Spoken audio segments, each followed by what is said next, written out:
Hello and welcome back to another meeting of the Geek Cabal Whisperings. This is episode number 23, and it's been a couple of weeks since the last time we've got to record. Just life's been busy, things like that. So today's date is March 9th, 2024. Yeah, we're back. And it's got me, Jim, if you have new to the channel. I'm Owen. I'm Bobby. So, what do we got in channel news? Channel news, let's see. I've done quite a few book reviews lately, if no one has seen them. And as I mentioned last time, those do have affiliate links now. So if you guys are interested in buying them, want to help the channel, that does help. Some people have been making some purchases there, and we appreciate it. Thank you to everyone that's done that. And let's see. Got that. We had a few GenCon related videos recently because there's an issue with the GenCon housing situation, and there's going to be another video related to that that we're going to be recording after this. So it'll probably be going, although it might be going up before this goes up, because it's not going to be very long and it's going to be easier to edit. But did that. Also, I got some questions in the comments from some Gen Con videos. I answered them there, but then I went ahead and did a video trying to give a hopefully more complete answer, and trying to anticipate some other potential questions. But if you guys have any more questions, send them in, and we'll either do it in writing in the comments, or I'll make videos to answer them. Let's see. Other than that, Chad and I do plan on doing a couple videos on the Dune Part 2, because we went to go watch that about a week ago. And we also went to go watch the 1984 Dune, about a week before that. So as soon as we can get together, I already threw up my thoughts, my very brief thoughts on Dune Part 2, but I want to do a more complete video with Chad. So that mine's out there. Chad's coming up. And we've also talked about doing one about Starship Troopers, because that seems to be coming up a lot in conversation at the moment online. I think it's because there's a game, Helldivers 2. Seems to be something that's people have been like, oh, well, this seems to be a lot like Starship Troopers. And a lot of people are like, what the hell is Starship Troopers? They go and watch the movie and then wildly misinterpret it. So, yeah. Well, the question is, do you want to know more? Desire to know more intensifies. That's from the movie. I gather that much. Yeah, so, but just insanely briefly, if we do get around to that, I just want to forewarn everyone that while we're not going to, go seriously down the political rabbit hole, the parts people are getting wrong are mostly political, so there's going to be talk of politics, just fair warning.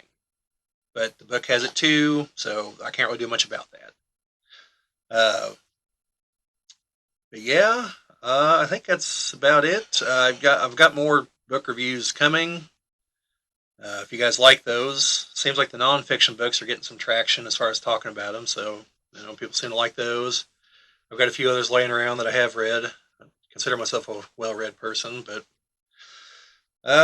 And if anyone really or truly wants me to go into the 150 some odd Forgotten Realms novels I've read, I'll do it, but not going to be something I look forward to. Well, they kind of all blur together at a certain point, all right? I finally got smart and started actually actively taking notes as to what the plots were to these books. Also because of my hey, maybe one day I'll actually play D&D, you know? So some of them I can tell you for sure what actually happens, and others it gets a little hazy. So yeah, you can always leave those comments in the what books you'd like him to talk about in the comments down below if there's something that you want him to go over. So yes, and the videos I mentioned we've already done. I'll try to link to those in the description. I say that in all these videos I never do it, so if I miss them, please tell me, because the way I edit these is I start the video, sounds good, I jump around a few parts, make sure the sound's good, and then I just let the machine do its thing converting. I do not rewatch these entire videos. So until you start splitting them up into... Yeah, until I start splitting them up, then at that point it's like, oh, I really should have put that link in the description 2 weeks ago whenever we filmed this. Or occasionally I find man, I guess people don't watch the end of these because like the video like starts getting garbled somewhere. That's happened to a couple of them now, and like I don't notice it until I go to cut them up because like the end still looks fine, and but there's somewhere in the middle that like something happens, and I don't know what's happening to them. So Who knows? It's either somebody kicks the cords and EMP, yeah, I think that second one's more likely to be totally honest. Yeah, for whatever reason, sometimes with our recording equipment, because I leave the camera plugged in to a power. If I unplug the power, it doesn't do it. But with the power plugged in, sometimes there's a little interference with the cables. Probably just need to get better quality cables. But when you get a 10-foot run of a power cable, you're sacrificing quality usually Yeah, to get that. Um, and otherwise, I mean, obviously, it's been a little while since we've recorded. I'm hoping that there will be some normalization kind of coming later down the road. It's just kind of a big change with, like I said, moving people in, trying to get stuff straightened up at the house, animals. Owen explained his anxiety with obviously moving people into, which I get it. It's all new things, so that's why there's been kind of a gap with recording, and we're still trying to even that out and get the farm under control at the house. One had to go track down a horse. what? I joke. Great Dane. I think we'll chase after a Great Dane in the middle of the rain. Yeah, he On sees plane in Spain. yes, pretty much. Yeah, sweet dog, sweet as can be. Like, but I mean, kids get off the bus and he's just like, hey, there's some kids. I'm gonna go see them. And jumps the fence and You need to get a better fence. yes. Well, we were looking at getting the invisible fence, but those are not cheap. No, No. no, invisibility is expensive. And and with dogs that size and that age, you can't really just start hooking them up to a lead or whatever because they're not used to it, so they'll like run full speed and. Anyways, so I'm hoping at some point soon we'll get back to our normal recording thing and even being able to record some videos of my own because I've got some things that we'll talk about later in the gaming section that I want to actually do some reviews on and actually do some recording and stuff. So I've been looking at getting the game recording equipment that I need for that. Yeah, I need to look into doing that as far as PC games. See if I need anything special for that. Well, see, the great thing with PC is that you can just get software for that. Like for me, Yeah. I have to get a physical piece of hardware to record a lot of the stuff I want to do, and they're not that bad. So I just have to figure out one that's going to be good for retro gaming, so that I'm able to do some of that recording. And I've also got some projects I got to start finally working on. I keep mentioning about my restoration of my Commodore 64. I've got all the stuff. I just need to do it, and I need to get my shop set up to do it. So that's a plan this summer. Modding one of my Sega Saturns is another one that I want to do. I understand your situation, Jim. I've got a backlog of Lego sets I want to record building, and everything to talk about. So I might have to just set up something over there at the house. Do that. The other thing is once it gets a little bit warmer out, I wouldn't mind setting up some in my garage to be able to do some recordings and doing some of the stuff like we're actually at my shop. And I just got to get that section set up. So, anyways, we can move on to Alrighty. our first topic of movies. Yep. So, as I mentioned, I saw Dune Part 2. I'll link to the review, my brief review of it. And just briefly, it's really good. Like, I think I said probably like an 8, 8.5. Like, it's good. It, without just repeating myself in the other here very briefly, it doesn't, it's not 100% adherence to the book. Like, just fair warning. Neither was Part 1. And, like, there are parts that I'm not entirely certain why they were removed. And there are parts that in the 84 version are like towards the beginning of the movie, where here they're all in part two, and that mainly has to do with the Emperor and Princess Irulan, and a little bit about the actual plan the Bene Gesserit are trying to fulfill. Uh, and also, this is it's not a spoiler. Okay, the book came out like 50 years ago, so it's not a spoiler here. The movie ends at a different point than the book ends, if I'm recalling the ending of the book correctly. It definitely ends at a slightly different point than the '84 version. The ending of this movie is set up for part three, which will cover book two. Because if I recall correctly in the book ends with the proposed marriage at the end with Irulan and Paul, for Paul to become the emperor. This goes like to the next step beyond that, where they actually like begin the jihad to cleanse the universe of the unfaithful, and or as they put it in the movie, to show them the way to paradise. But yeah, so and that's definitely one thing this movie captured that I think the '84 movie didn't quite get, was the just the religious fanaticism of the Fremen, and the fact that Paul knows that the prophecy is complete crap, but is totally willing to use it to get revenge against the Harkonnens. So yeah, I can't wait for part three, where everything goes horribly wrong for everybody, basically. So Yeah, I saw an article talking about actually J.R.R. Tolkien not liking the I Dune. didn't read the article, but I've seen like all kinds of videos on YouTube where like Tolkien hated Dune, and I'm just like, did he? Like, I mean, maybe he did. I don't know, but like that seems odd. But you know, I'm sure he had his reasons. So I wonder but I have seen. Go ahead. I wonder what his impression of the movies would be. Actually, I wonder what his impression of his movie would be. I think he would like Peter Jackson, like I think he would have liked them, but in my opinion, I think he would have thought there was too much focus on the battles, because it's been a while since I've read them, but like the battles of the Pelennor Fields is just kind of like, and then the fight happens, and then these other things happen.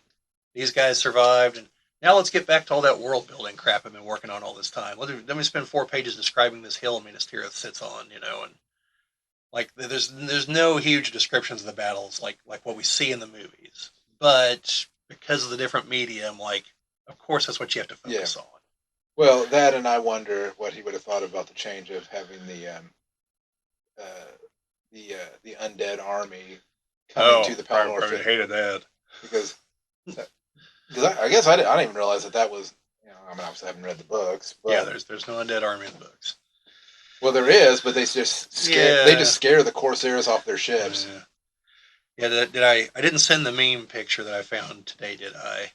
The one where it's like the alternate ending where the king's like, I filed your oath fulfilled, and Aragorn just disappears like he got snapped. He's like, hey, wait a minute, and then they crown the undead guy king at the end. Yeah, but no, there was one video I came across though, about the Dune movies, and this one, like, I'm hesitant to even bring it up, but apparently there's a subset of people out there that look at the Dune movies like, oh, here we go, yet another white savior movie, and it's just like, yeah, Paul's white, but like, you guys have clearly not read the books. Like, this does not go the way you think it goes. Like, apparently Frank Herbert wrote book number 2 because people misunderstood book number 1. Like, the whole point is, you should not put your faith in a savior. Like, you should not put your faith in a single charismatic leader. They're not going to save you. They're not going to benefit you. They're probably just going to use you, which is what happens. Like, spoiler alert for the rest of the books, by the way. Before they get into weird sex stuff. That's like book 4 or 5. But, you know, if you don't want to know about that, look up the video. It's how Dune readers recommend the Dune books. You'll get some ideas, but not good ones either. But kind of like from the Dune popcorn bucket, that kind of bad ideas. But, just ask for extra butter. Yeah. And so, yeah, it's like, they watched the movie and that's what they came away with. It's like, really? Like, that's what you got from all that, huh? Like, even the movie spells out the prophecy is fake, that they're using these people. This is not going to end well, you know? And then my personal favorite was the, oh, you're using all these things from Arab culture for the Fremen, but I don't see many Arabs among them. It's like, well, in the book, they're not described as Arabs. Like, they're not. As I recall correctly, some of them are described as whiter than the Atreides. Like, they're not a race. Like, there were no humans born on Arrakis. Like, humans did not come from Arrakis. They came from Earth. This is Earth. This is our galaxy in the future. The stars that, like, Caladan and Giedi Prime orbit are real stars, like, that you can find in the night sky. Now, the planets are made up, but their positions and everything are real. Frank Herbert chose real stars. And like, so the Fremen are a mix of people who eventually moved to Arrakis. They're not a uh, cohesive race of people. Neither are the Atreides or the Harkonnens or basically anybody. It's over 10,000 years in the future.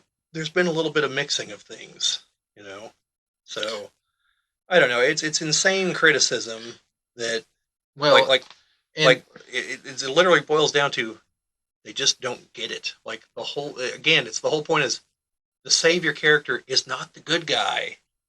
Like, and the other thing to note is if this is supposedly 10,000, you said 10,000 years. it's at least okay because I thought that the time I thought it takes place in the year 10,191, which I thought was A.D. But in a discussion I had online one time, someone did mention that no, there's been like another shift. We have like BC and AD. Mm-hmm. There's been like another one. So it's 10,000 years since that. So let's just say like, so but regardless, whatever it would be, it'd be roughly. It's at least 10,000 years in the future.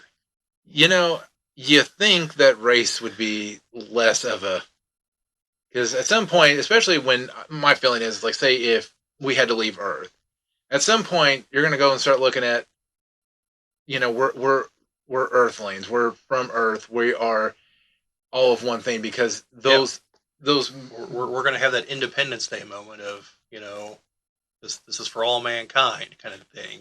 Because at some point you're like, we'll still have Bill Pullman to give us a banger of a speech on the topic. I mean, you're going to get to the point where it's like, well, we were originally from here, we were originally from there, like, but now everybody, like, Earth is no more, Earth is whatever, we're not there, that there's no boundaries at that point. Like, people, I mean, don't get me wrong, that's what I hope for. I mean, I hope to see that before we leave Earth, but, Yeah, well, and I think it's getting there. I think, I think as Margaret Freeman says, I think if people stop talking about race as much, that it.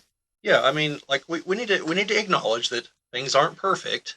Exactly. That there are still problems, but we also need to acknowledge that like there's been progress. Yes.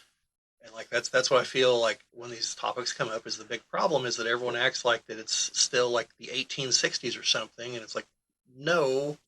Like, again, things aren't perfect. Well, I think Star Trek. And I think we need to keep working, but, like, we need to acknowledge that progress has been made. This is where I think Star Trek really gets it right, because even in the original series, when you had the one race of aliens that was, like, half black, half white, and the other race was half white, half black. Yeah. And the rest of the crew's like... Yeah, where they have the scene where they're like, what do you talk? Like, what difference? They're like, well, he is white on this half, and I am white on this half. Clearly, I am the superior. And they're just like, what are you smoking, dude? Like, what? You clearly were the same race at one point, and there's just been a divergence of some kind. Like, yeah, that's also that's going to come up a little bit later in what we're talking about. But I believe that's the episode. Let this be your last battlefield. I think is the name of that one, because that one gets brought up a lot. Yeah. So anything else on Dune before we move on to the next movie topic? Just one other brief thing. I found this out after I saw the movie. You see in the trailers, all the shots on Giedi Prime are in black and white. They were filmed in infrared, apparently. And part of the reason was the director, he like couldn't get the studio to like totally commit to yes, we're going to leave them in black and white. And he's like, okay, I'll film them in such a way you can't make them in color. so can't screw me in post production somehow. So that's why I filmed them in infrared. So yeah, but it looks pretty fantastic on screen. Like I haven't seen it in the gigantic IMAX. My nephew Brandon did though, and said it looks fantastic. So if I get the chance when I'm in Indianapolis in the near future, if it's still playing at the state IMAX, the one that's got the 80-foot tall screen, like I'm gonna go watch it. Hopefully it will be. Yeah. And then, like I mentioned, Chad and I also watched the '84 Dune movie. Fathom Events had that on. That was pretty good too. Uh, there was one thing that, like, seeing it on the big screen and everything. I've seen the movie several times, but Chad and I came to the conclusion that at the end there's something that we have missed, or maybe we've been misinterpreting it this whole time, or maybe we're misinterpreting it now. Have you seen the old one? Not in its entirety, no. Okay, well, in the old movie, it ends. Paul becomes the head of, he's the ruler of Arrakis, and presumably is about to become the emperor. And then he uses his powers to actually make it rain on Arrakis, which, if you read the other books, means he probably just killed all the sandworms and destroyed the spice. But, details. Uh, so they had earlier in the movie, you'd seen that the Fremen have all kinds of water and catch traps, and they're planning on doing something like that. And I always interpreted it as, okay, well, he's just accelerating the Fremen's plans, and they just did it somehow. But I think what he actually does, I think we're actually supposed to believe that he uses his powers because he has the Bene Gesserit abilities, but also the Guild Navigator abilities. I think he like folded space and like sucked the water from his home world there to Arrakis. I think that's what we're supposed to believe is happening because it keeps showing the crashing waves there on Caladan, and then all of a sudden the sky fills with clouds and starts raining, and Paul's clearly using his powers to do something. And so I think that's what we're supposed to believe is actually happening there. Which, if so, that's a hell of an ending. But So the question is, and I've seen the sandworms from the new movie, kind of like in whatever, and the sandworms obviously from the original movie. I thought the ones from the original actually looked better. I mean, you see more of them. Like you don't see as much of the worms in the new one. It's actually something else about the new movie. Like while there is a lot of CGI, it's used sparingly and where you have to use CGI. It's not like, and I hate to disparage George Lucas here, but it's not like the prequels where it's like, where can we use CGI? If the answer is yes, we're going to use CGI. You're like, oh, we're gonna do everybody's clone trooper armor in CGI. Yes. Yeah, we're only going to build the sets to the height of the tallest actor. So Liam Neeson's going to cost us a couple $100,000 extra because he's taller than everybody else. That's true, by the way, because everything above their height is all CGI. So yeah, that's not what they did in this. So. Well, that's like I've seen a meme that was like talk about how tall Mark Hamill is, like 5'9". You know, Leia going, you're kind of short for a stormtrooper, but yet all the clone troopers, Tamura Morrison. yeah, it's only 5'9". Well, there you go. I did not know that. So, yeah, lies. But yeah, that's about it on the movie front. Like, there's a couple of movies that are on streaming that I haven't got around to watching yet because I noticed Thanksgiving's on Netflix. I didn't get to see it in the theaters as we talked about. Honestly, I'm probably gonna end up watching the new version of Mean Girls because it's on Paramount Plus. Because I saw the original and thought it was funny, so why not? Also, I didn't realize this one's actually based on the play, not the original movie, even though it has people from the original movie in it. Like I think in the same roles. Like Tim Meadows, I think is still the principal, and that's why when I saw the trailers, like, is this a sequel? What the hell is this? You know, I guess he also plays him in the stage play, so I guess he's just kind of like decided that he's just in the Mean Girls sphere now. Like I know Tina Fey is; she made the movie, but yeah. So I don't know. Like I said, I thought the first one was funny, so we'll see if this is not. I know this isn't just a shot-for-shot remake, but like plot-wise, it's basically the same. Well, this is like But the original. Here's something that'll sound pretty potentially terrifying, depending on how you look at aging. The original came out 20 years ago. yeah. Fathom Events is going to have that movie back in theaters because it's its 20th anniversary. Although later this year, it's going to be in for its 25th anniversary.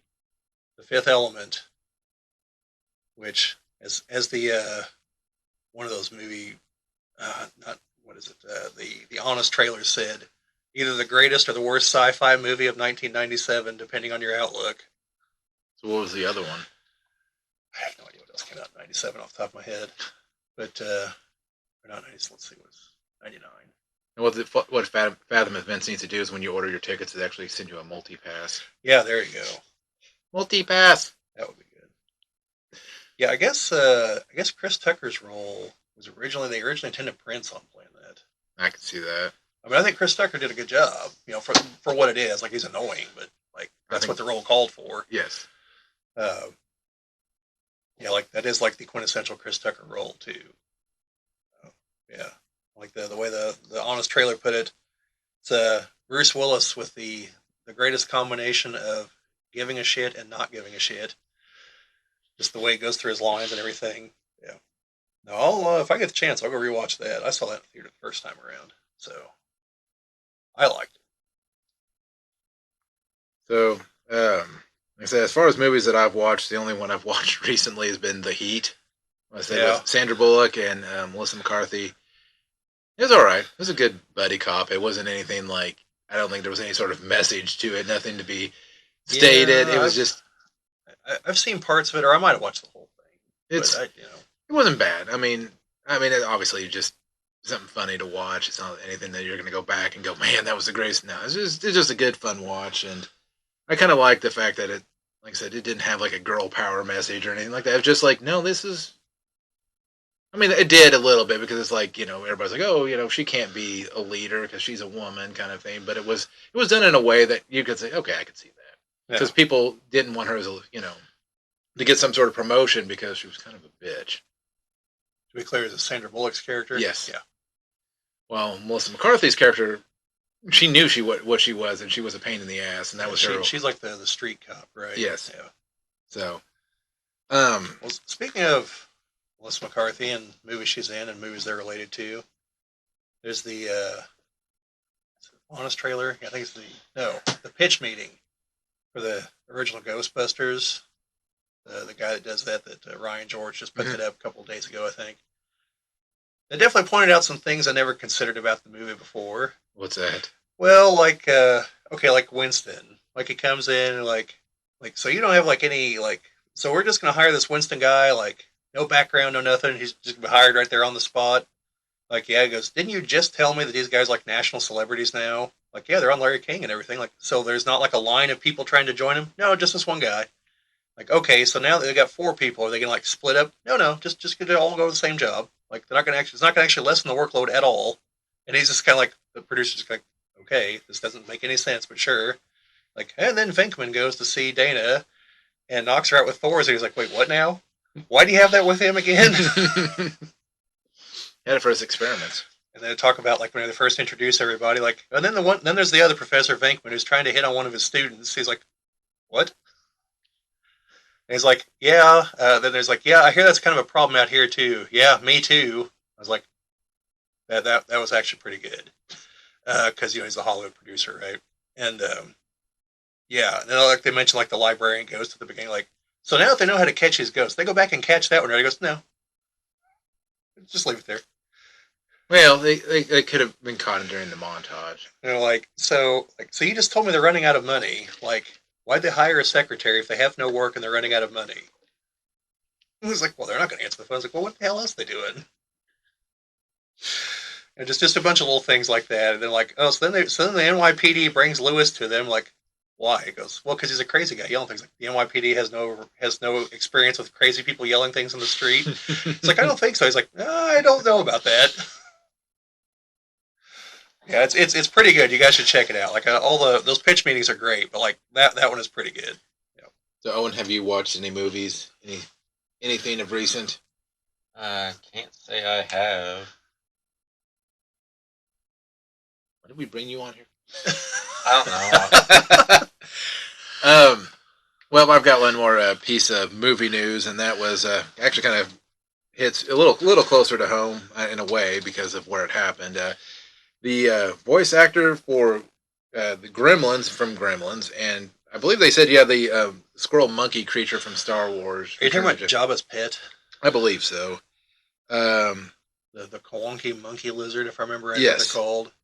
Is that Salacious Crumb? Yes, Yeah. yes. Yeah, voiced the high-pitched creature Salacious Crumb. Yeah, Thank you, Kenner Action Figures, for telling us who all those background aliens were.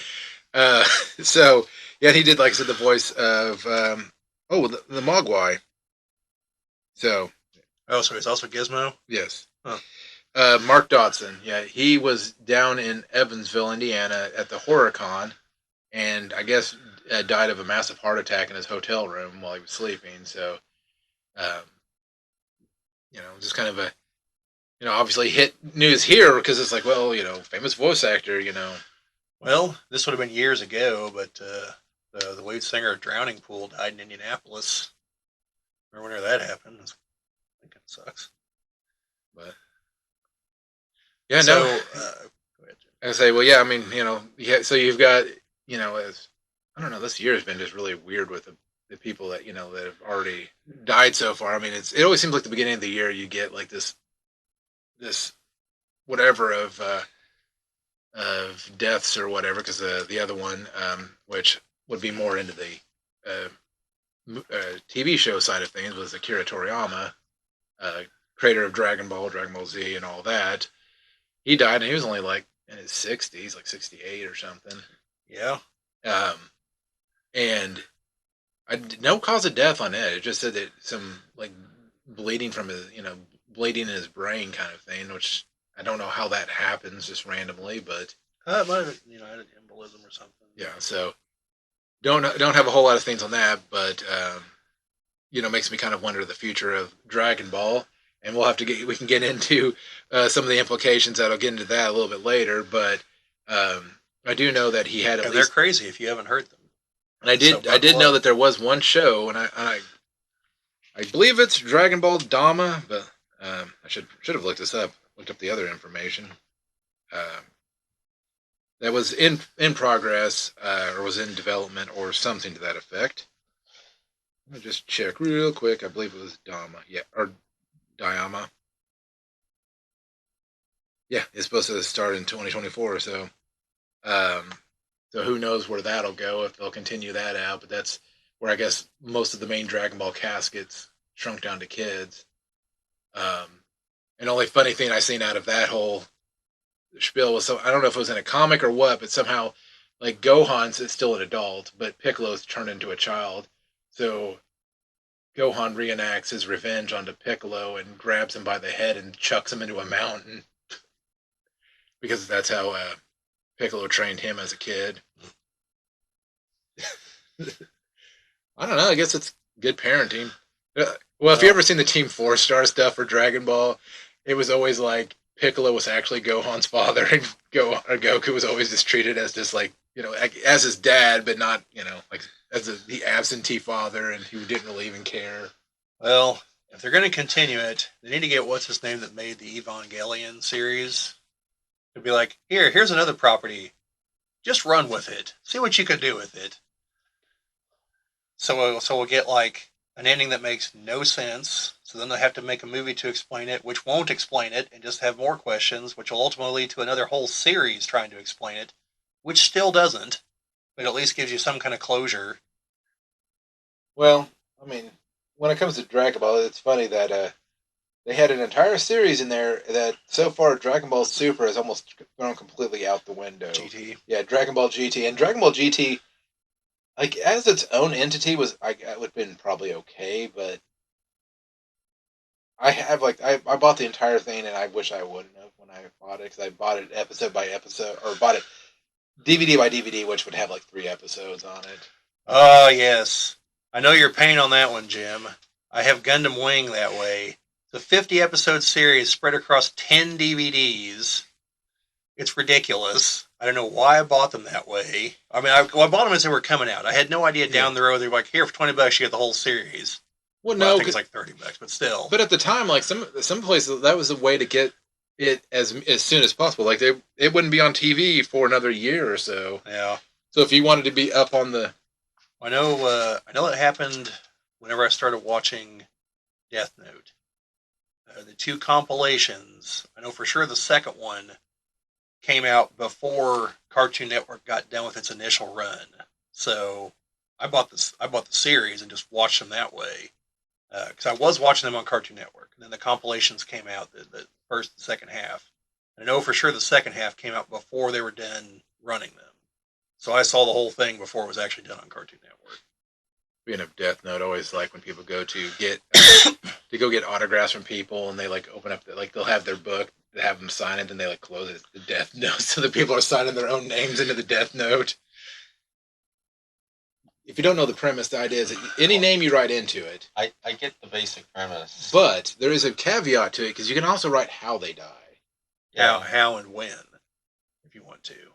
So, but as soon as you write one name in it, you're forever cursed to become a whatever the Shinigami. Yeah, or at least that's the implication by one of the movies, anyway. Yeah.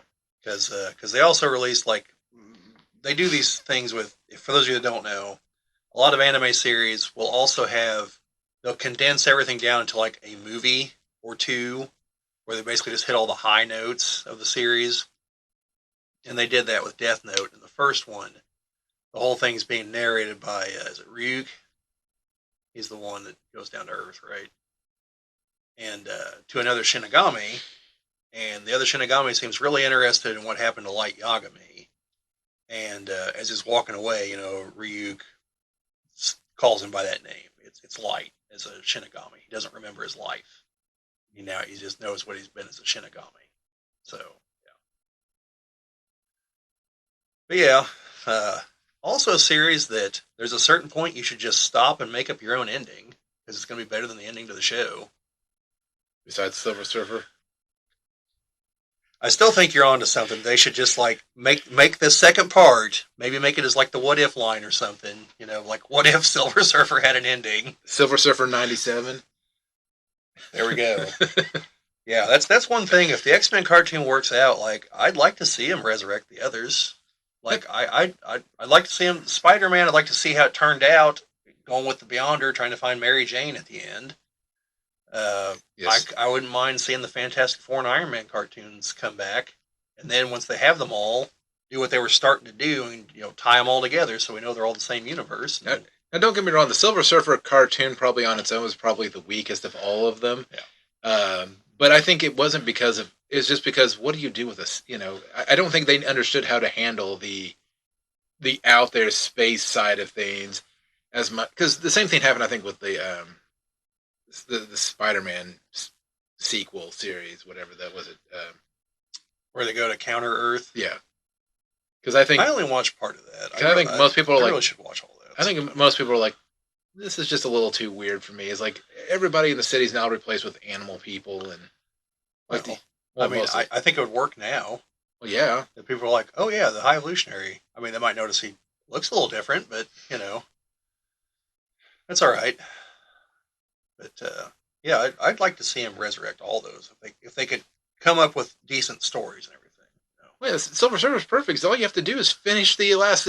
Yeah, just make it one episode. Yeah. Yes, so Disney, Marvel, if you're watching this for whatever reason, well, one, thanks for watching. Yeah, thanks. Tell your friends. But two, yes, finish Silver Surfer. That's it. Just finish that. Just give Thanos the actual ending he deserves, because movie Thanos, well, I think probably was more rooted in realism. I liked Crazy Thanos, who just wanted to impress a girl. I mean, he's called the Mad Titan. He's not called the, he's got a point Titan. Yeah, he's got a point Titan. Yeah. Yeah. So since you brought up the Evansville convention, we may as well talk about this here real quick. Our Indiana Comic-Con is in 2 weeks. Which I don't know if I'm going to go or not. Oh, Jim. I think Chad's already potentially bailing on me too. So, well, and it's not because I don't want to go. One, Owen's a little disappointed because the two big Star Wars draws are already booked for Anthony Daniels. No, not Anthony Daniels. Anthony Daniels, you still get his autograph. Wait, you don't like C-3PO? You like your dad? You don't like Star Wars? You don't like A New Hope? I don't. I like A New Hope. That's a joke from about 6 months ago, folks. Sorry. You don't like A New Hope? Oh, I do like A New Hope.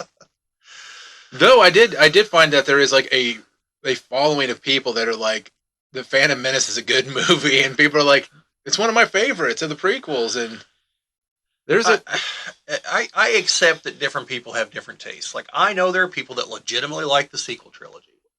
I don't. I'm not gonna shit on them for liking it. You know, whatever. Well, I think they have horrible taste in movies if that's the case. But the most I will say is that the sequel trilogy may be good movies, but they're not good Star Wars movies.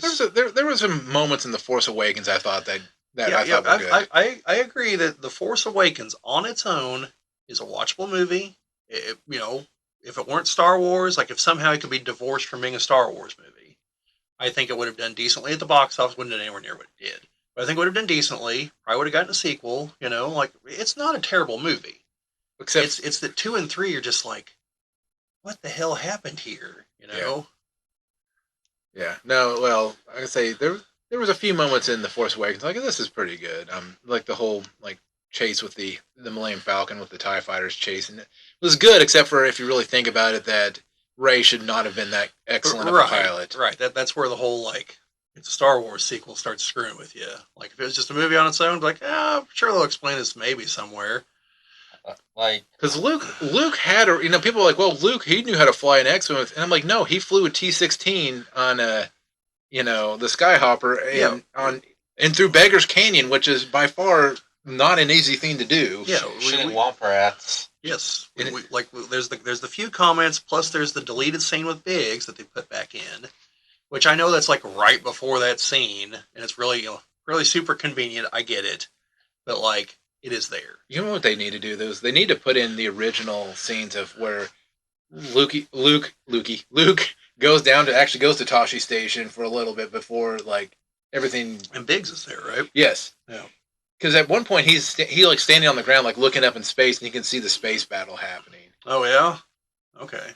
Yeah, like I remember that scene, but it wasn't in the movie. No.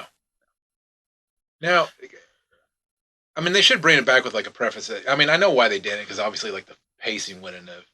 But because like there's a scene where he was like, "Oh, you were in a space battle." Well, obviously, he saw the space battle.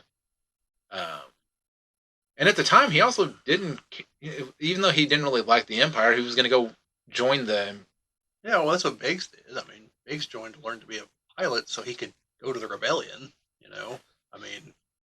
Like, if your enemy is the only game in town training people, then you lie, join them, and then defect. Like, that's what you do. Or stay on the inside and cause as much havoc as you can from the inside. But I think it'd be a good way of, like, because when they added the Jabba scene back into New Hope, yeah, it was a New Hope. Because I just think there for a second, like, yeah, it was a New Hope. I mean, obviously, besides the weirdness of him walking over his tail, which I think was, I mean, obviously he wouldn't be able to do.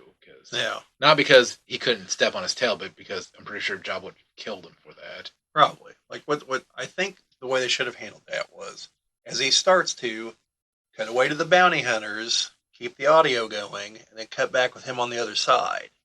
The implications there, but we didn't have to see it. Yeah. It's kind of like I was watching Dune 1984. Whenever, right at the very beginning of the movie, they bring in one of the guild navigators, and he's in this thing that's got like a domed front and then sides. And the whole time I was like, well, I know this thing opens up and we see it sliding back, like, but there's no way they could have done the domed front correctly. Like, you just can't, you couldn't build something like that in 1984. And as the doors start to slide open, it cuts to another shot, and then cuts back with the doors already straight in line, and they just slide back. And I was like, aha. And that's why they did that, because they wasn't going to be able to look convincing the other way.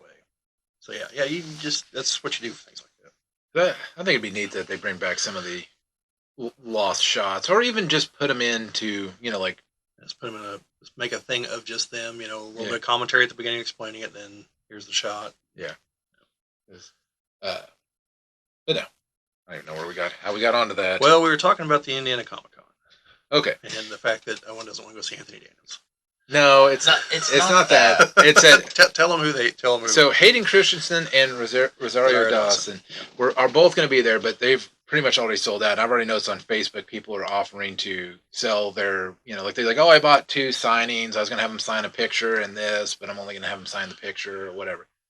For hyperinflated prices. No, most people are like, just want to get what I got at what I sold them for, kind of things. But and I heard a lot of people complaining about the prices of their signatures, and all this stuff, and I'm like, well, one, a lot of these people aren't going to come to Indiana Comic Con. Indiana Comic Con is really nothing per se. I mean, it's a small event. It's a small event in a backwater state.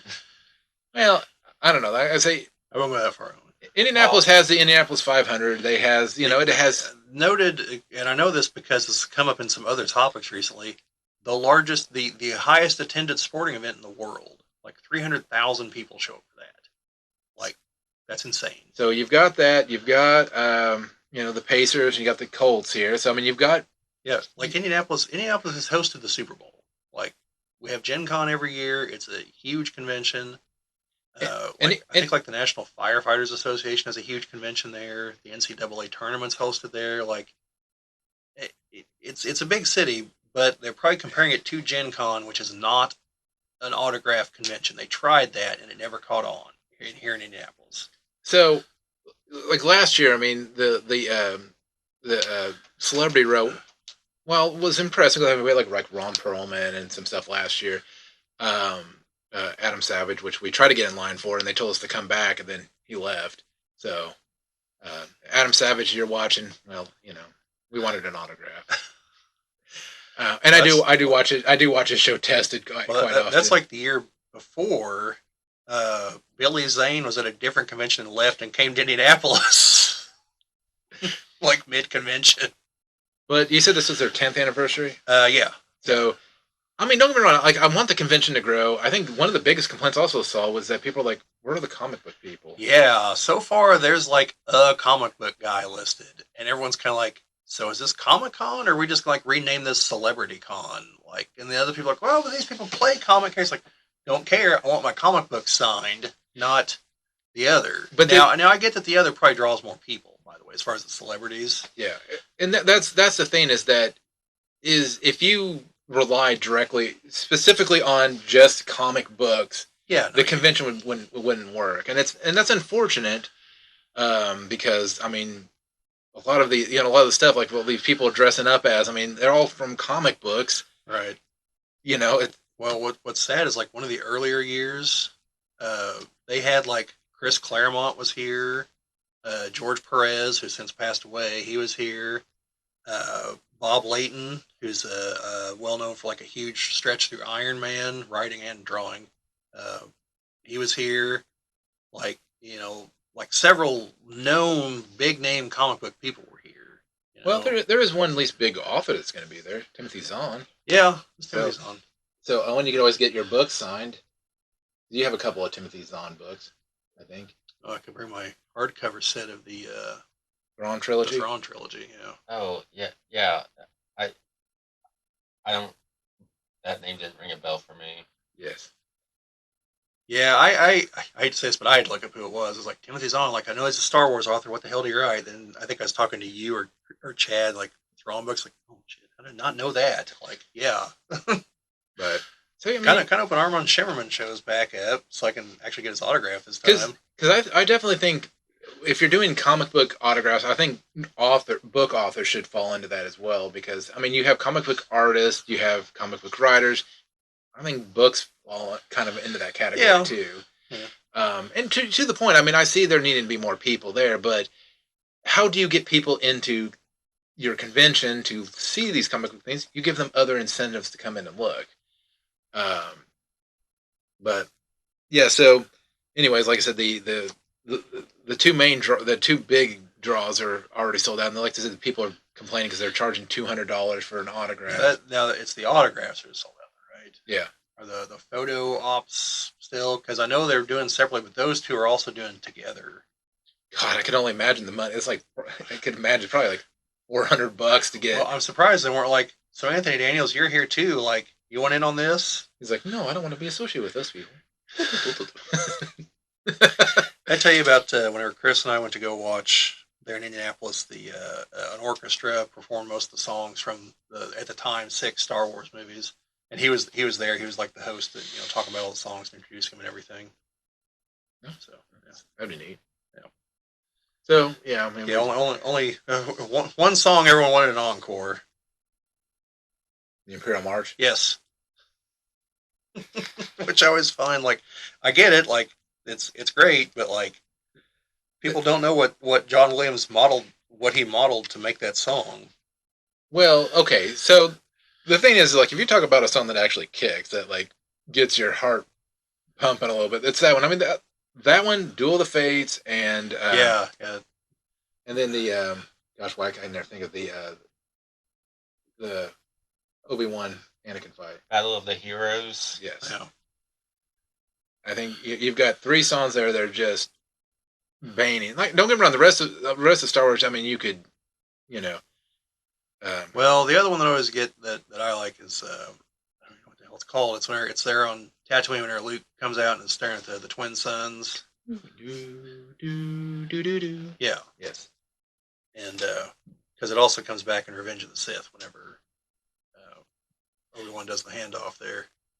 I saw a thing. Although that version apparently like incorporated a few little beats from the Harry Potter theme song too. So one thing, I'm serious. one thing I did not know, or at least I don't know if it's true or not, but this would be somebody said that the end song of Phantom Menace with the Emperor standing there is it's sped up version of the Emperor's theme, or it is. It's the Emperor's theme, but like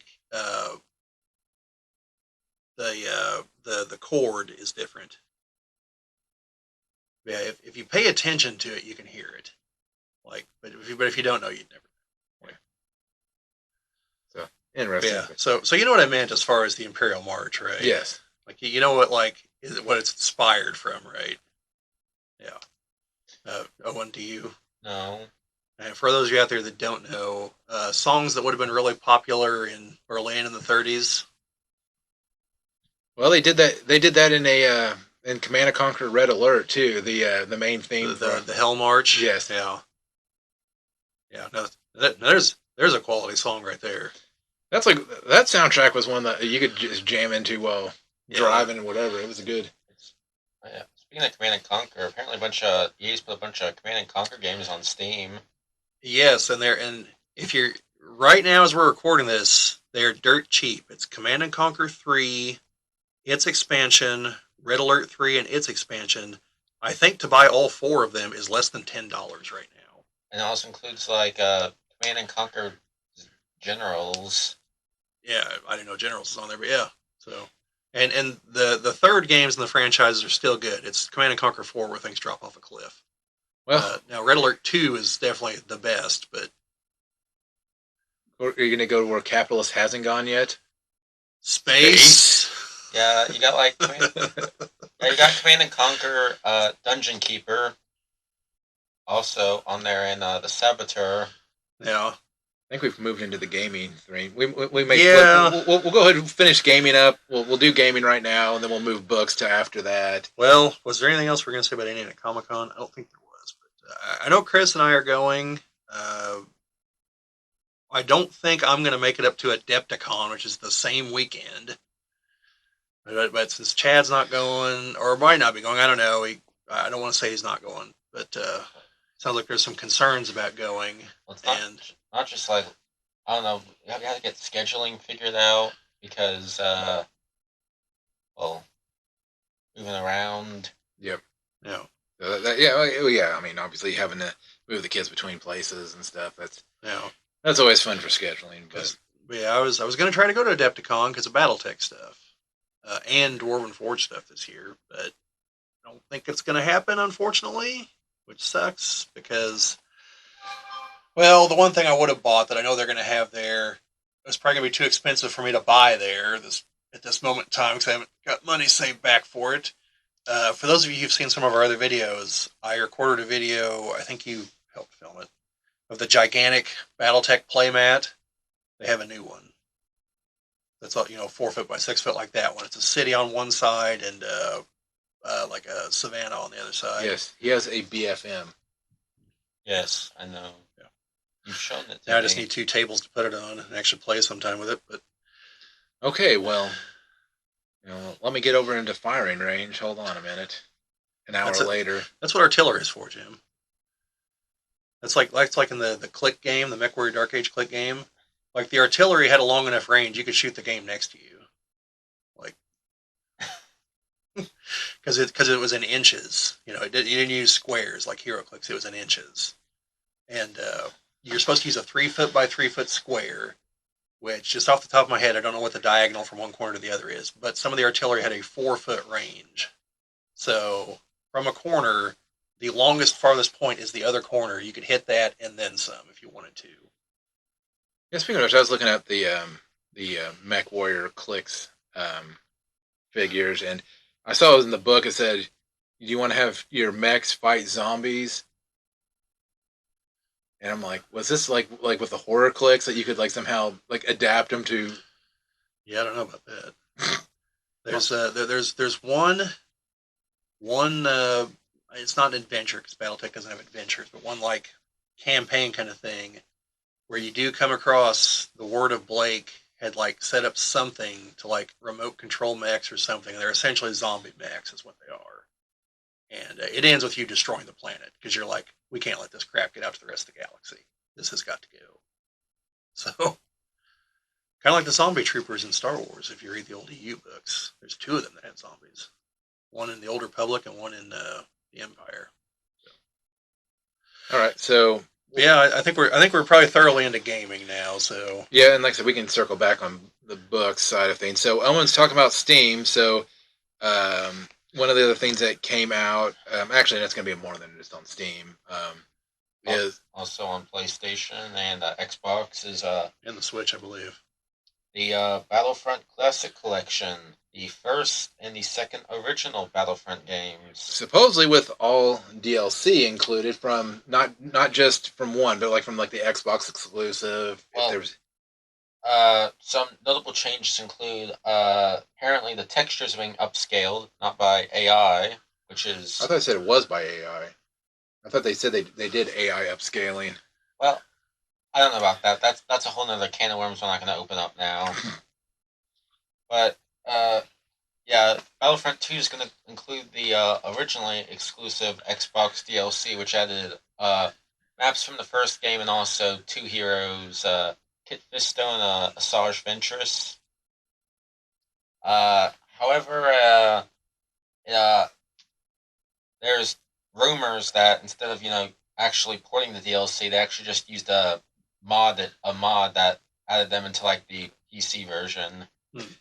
Yeah, and I think what one of the big issues is that it's a mod that they didn't create, nor that somebody else created. Now, don't get me wrong, like people that create those mods, they can't charge for them because they're not their property, kind of thing. But you at the same time, they should have accredited the people that. Yeah, well, not to thoroughly derail here, Owen, because there is something else I want to talk about on that. If you're not going to mention it, that's actually a problem that comic creators cite. They tell people expressly, do not write to us with story ideas because legal will tell them don't ever use that idea. Even though they own the characters, the person might have enough legal wiggle room to try to launch some kind of lawsuit. And so that's why they tell them expressly, like, do not send us story ideas. Don't talk about story ideas with us, because we have to be able to say with 100% certainty that, yes, we created this. What makes me wonder though, like say if you're on a forum and somebody's like, it'd be cool if they went this route with something, and somebody kind of looked and said, that'd be kind of cool. I'm going to go and do that, or if they were already going that route. Yeah, I mean, that's a little different. That's like whenever we get on here and they're like, well, they should do this. Like, maybe they saw it, maybe they didn't. It would be difficult for us to ever prove that they saw it. That's different from us literally like sending them a letter saying, hey, you should do this. Yeah, well, unless they come back with a sack full of money and say, hey, we like your idea enough, we're going to pay you for it. Yeah, because I actually sent a letter to Lego like way when I was like 9 or 10, talking about stuff like that. And they're like, oh, those are awesome ideas. Like, but like we do all that stuff in-house. So, And then later they have the sets and they're like, haha. I think they actually did. But it was the things that, like in hindsight, obviously they were probably going to do. So, and I was like I said, fine. So, I don't care if they stole my idea and ran with it and made a good set. Fine, they can have it. Which I suppose is the other choice, is put a disclaimer of like, I forfeit any legal claim to this. If you want to do it, go for it. You know. Well, so with the Battlefront Classic Collection, one of the funny things, and we said when we were starting our going through our notes, saying, hey, this is what we're going to talk about, this is what we're going to do. Um, we mentioned the Classic Edition, like, oh, the good ones. Yeah. And well, don't get me wrong, like, while Battlefront and Battlefront 2 for but a PS4 or whatever else it came in, Xbox One or whatever it came out on, it looks really good. It just something about having to buy weapons, having to buy upgrades versus just saying you have these characters, they only have certain weapons. Well, the problem is that it doesn't. It just feels like it doesn't have any charm to it. Well, pay to win, I think, really rubs people the wrong way, especially when they like supposedly like, oh, you can get Darth Vader as a character without paying for him. Yeah, he takes a ton of grinding to get to him, but you can do it. In a year and a half, you'll be done grinding. Well, no, or how it's like in Battlefront 2, came out like 2017. It was pay to win at the beginning, but then they changed that, and then they only supported the game for like 2 more years, and then they just gave up. Yeah. Even though the devs had more ideas, they wanted to add more stuff. Nah. And I don't know. I like the idea of an even playing field where you buy the game, you get the characters. Now you do have DLC to get additional characters, and I think that's fine. But at the same time, like I'm pretty sure they have to still balance those characters for the rest of the game. Like, right, you're not going to have, because I mean, obviously, Asajj Ventress and Darth Vader should be able to just mop the floor, but they balance them in a way that everybody has an equal opportunity. Yeah. Minus, though, I think anytime there's like, oh, you have Boba Fett or Han Solo as your hero, I'm just like, yeah, that one of the big mismatches because I played this game a lot with my cousin Gabe, was if you're playing in the Jedi Temple in the Clone Wars era, I would always pick the CIS because you get Darth Maul, and the other guy gets Mace Windu if he's playing as the Republic. Mm-hmm. Well, Darth Maul has the uber cheap force push, so Mace Windu's going to just force push and throw your lightsaber at him. Then you just jump on top of him and just literally, no pun intended, maul him. Well, and then they have no recourse. There's nothing they can do. Well, it gets even funnier when you have like maps where it's a blaster hero versus a lightsaber hero. Yeah. Like on Tantive 4 during the Empire era, it's Princess Leia versus Darth Vader. It's a straight fight. I mean, you get the extended health bar, which doesn't make sense because Princess Leia I don't think should have an extended life bar. Not because she's a woman. Same thing. I don't think Luke should have an extended life bar. I mean, pretty much he's unarmored. Yeah. Versus like your regular people that may have armor on them or whatever.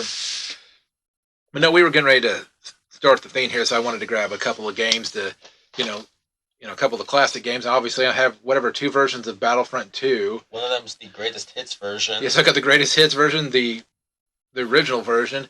These are both for the PlayStation 2. And the funny thing is this is not the only 2 copies I have of Battlefront 2. I have at least 2 to 3 more at my house, not counting how many ever copies of Battlefront, the first one I have on different consoles. Because anytime I see Star Wars games, I'm like, I don't remember if I have this, I'm just going to pick it up. Or if I don't remember if I have it for this console, I'm going to pick it up. I guess you can't have too many copies of Star Wars Battlefront, the good ones. So if I turn on my regular Xbox version, it's going to update for these things, right? No, but the one thing to note is, so if you ever try to play anything from the original Xbox on like your Xbox 360, Star Wars Battlefront is one of the handful of games that actually will play on your 360. It'll also play on the Xbox One. I did not know that. Well, no. Well, I don't know if you can get on the Xbox One, but I know but it includes the original Xbox DLC. So there was one other feature, Owen. I don't know if you saw this, but I did read up on this. Uh, the regular version of this only has it's just the one map for the hero battle, and they're adding like 3 or 4, or they're adding all of them or something. Yeah. There's gonna be more than just Moss Eisley now. So yeah, it used to be just Mos Eisley for the hero battles, but it's like Naboo and more. I think I don't. yeah, I think there were I think there was 3 more, or there are going to be 3. But the point is, it's more than just Moss Eisley now. So I don't know. and I thought that was a nice, like, why wouldn't you just have that from the beginning kind of thing. But although I do also like the alternate battles, like the alternate, what is the Hoth battle, where one of you is the Wampas. Yeah. Yeah, the hunt mode where it's like regular troopers versus the indigenous species. Yeah, or you can go. I think you can be the Tuscans and the Jawas on Mos Eisley, so you can just have the like the indigenous fight it out. Oh, but some of the hunt modes are pretty unbalanced, like Ewoks versus Scout Troopers. Yeah. Yeah. You know, the one thing that I don't know, that I think that this, like I said, that this had over the more recent versions is that, like I said, it had the charm. The original Battlefronts were like sandbox games. In an essence, it was, the new ones are more like Call of Duty. It's more like Call of Duty. It's essentially Battlefield, but Star Wars. And then this was, like I said, the view was different. It was just a mash of just everybody, whatever. It just, I don't know. It was more balanced, I think. And I do like the second one where you actually had the space battles where you could literally, you'd be in space, you could land on ships and. Yeah, my cousin hated whenever I'd pick the CIS in that, because you get the pilot droids and you jump into the droid gunship, and like you're basically unstoppable because they can hold because they can hold all kinds of other people, and a lot of them are also pilots, and pilots regenerate your health, and the thing can take a pounding to begin with. Sure, it's slower than dirt, but that doesn't matter. I seen a thing that somebody showed that you can actually glitch outside of the starships. What you do is you keep taking off and landing until you've edged your way out the door, and you just get to the point like where you're outside the door. And then when you hop out of the ship, you actually hop out into space. And like I seen a thing where people had like this entire like battle outside of a ship. And yeah, like you can actually like hop on like the ridge of the Star Destroyer and walk outside on it. Yeah, I know whenever I play the Empire, there I wouldn't bother with the shuttle. I'd get into the TIE Interceptor and just go screaming out into space and shoot whatever I could before I got blown up, basically. Or land on the enemy ship and start destroying it from the inside. That's exactly how I always destroyed it. I'd just be on the inside. I would shoot at stuff. I would always position myself either over the health droid or over the weapons droid, so I could just keep firing rockets or throwing bombs or whatever. I know as the Empire, if I was actually going to have to destroy ships, I'd take the bomber. Oh yeah, that TIE bomber! I love that thing. Yeah. Now, Gabe and I, we would play the Hoth battle a lot, and I don't know if he ever actually beat me as the Rebels. Like I was the Empire every time, because that was one of the quickest ways to get to the hero character. You just jumped in the AT-AT, and I was a good enough shot. I could blast the snow speeders coming out from halfway across the damn map, and you've got to do that like once, and then you're Darth Vader. And you just like pick whatever the farthest most point that the Empire's taken, and then just start going through the snow, taking people out. And I could take out the snow speeders with Vader, because they'd come at you on an attack angle, and just like. That happened with Gabe one time, and he's like, "What the hell did you do to me? I've been a snow speeder." It's like, lightsaber, Gabe. That's what I did. He's like, "How?" Like, Force. Can you imagine if you're just going along in a snow speeder, like, Darth Vader, he stands out across the snow, and you're just like, I'm going down. Or just hang on, Dak. Or your ship just gets cut in half somehow. Yeah. Sorry, Dak. Oh, poor Dak. Trampled by an AT-AT. Well, I still like how that Family Guy episode handled that. I feel like I can take on the whole Empire. Hey, guys, you hear that? Dak can take on the whole Empire. He just goes out by himself and gets blown up. But yeah, Well, actually, there was something I was going to actually mention about Family Guy where they were like they were doing the cantina saying, "Hey, let's play that same song again." Yeah. yeah, The one song that I probably would not ask them to play again. yeah. Or at one point, I don't remember what the conversation was, but Peter's like, as the one actor whose career isn't ruined by this movie. Harrison Ford. Yeah, yeah. I don't know. So Well, yeah, I think for John Boyega, it was not Star Wars that ruined his acting career. I think it was Pacific Rim 2. yeah. I mean, he's still young. It remains to be seen on him. Well, I mean, Like Daisy Ridley's apparently going to keep going with Star Wars if they make the Rey movie, and Oscar Isaac's been in a bunch of other things, so I think he hasn't been slowed down. well, I like to No, see. because he was in Moon Knight. Yeah, As and Moon in Knight. Dune Part One. I did like a. Spoiler alert if you haven't seen those. There's a reason I didn't say Part Two. Well, it's the same thing like superhero stuff. People are like, "Oh, don't do superhero movies. You'll never act again." And they asked Kristen Dunst, "Would you do another spider or would you do another superhero film?" And she goes, "Well, yeah, it pays a ton of money, and I've got Yeah. kids and all of this stuff." He's like, "Why wouldn't I do that?" Yeah, don't do superhero movies. Let's look at the cast of Dune again. You've got Poe Dameron that we just mentioned, Thanos, Aquaman, Willy Wonka's the main guy, MJ.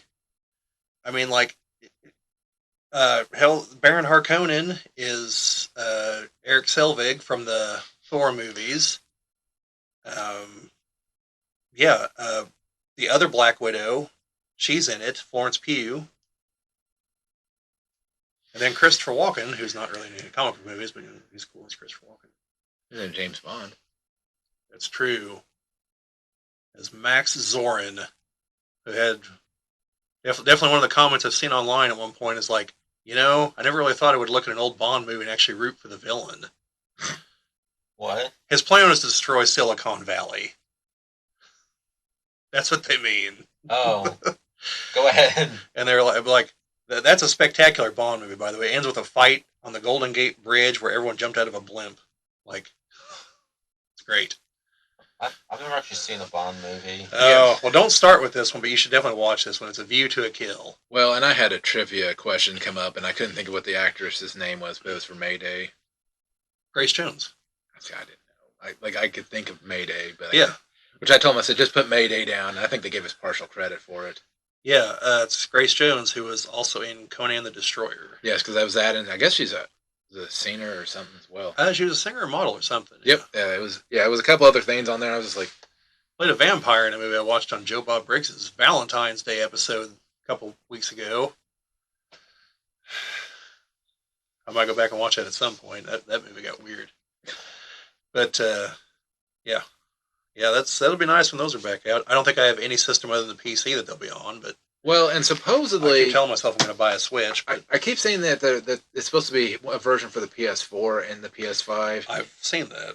But then I looked on the PlayStation website, and I've only seen the PS5 available for pre-order. Yeah. So, waiting to see, because I haven't made that leap to the PS5 yet, just because there just haven't been any games, and I'm just like, oh, even though I'd like to get the what is it, the Jedi Survivor. Yeah, Jedi Survivor. I'd like to get that one just because I want to play the story mode. I don't play online games like Owen does. I don't. Now that one and Fallen Order are the same. Yes, Cal Kestis. Yeah. I've heard. I keep hearing the third one's either a go or has been canceled, or Kathleen Kennedy is screwing it up. I've heard all those things in the last 2 weeks. Well, you see, I play a lot of online games. I don't necessarily enjoy playing them, but I do. I just prefer a game with a story mode where you can get through the story. You can do the optional side stuff if you want to, like the last one. Hell, the last one I played was the God of War for PS4. Haven't played, and I don't think I will play Thor Ragnarok. Not because it's bad, but just because I've pretty much seen the entirety of the game on Facebook Shorts. I kid you not. I mean, I think I've seen every single cutscene. Well, that's why I ended up watching the show Lucifer, because I kept seeing all the scenes from the YouTube Shorts, and I was like, "There's something here. Like this, these clips are entertaining. I have to know the context." So, But ended up being an okay show. no, I like Jedi Fallen Order. I thought it was good. I thought it fit really well between Revenge of the Sith and New Hope. I mean, yes, you're gonna have, right after the Jedi had fallen, you're gonna have people that are just out doing their own thing, trying to not be Jedi's. Well, And it even worked for the fact that it's like I don't, like he was a Padawan when he left, and him kind of having to relearn the skills worked really well for the game because like you didn't just get all Yeah. of your skills, you had to kind of like relearn them. And it's just Kind of like Knights of the Old Republic Part 1. I don't know how they did Survivor. I don't know if you're just like, oh, you get to continue on with the skills you have, or you already have these skills, or how that would work. 'Cause it'd be kind of weird if it's like, oh, I got hit in the head. I got to relearn them again. I mean, Kind of like every Mega Man game. It's like, what'd you do with all the stuff from your last game, Mega Man? Like, why don't you still have that? Well, I retired it, I guess. So now I've got to learn how to fight again. Find the tubes from Dr. Light if it's the X games. Again. was that Mega Man skateboarding, the X Games?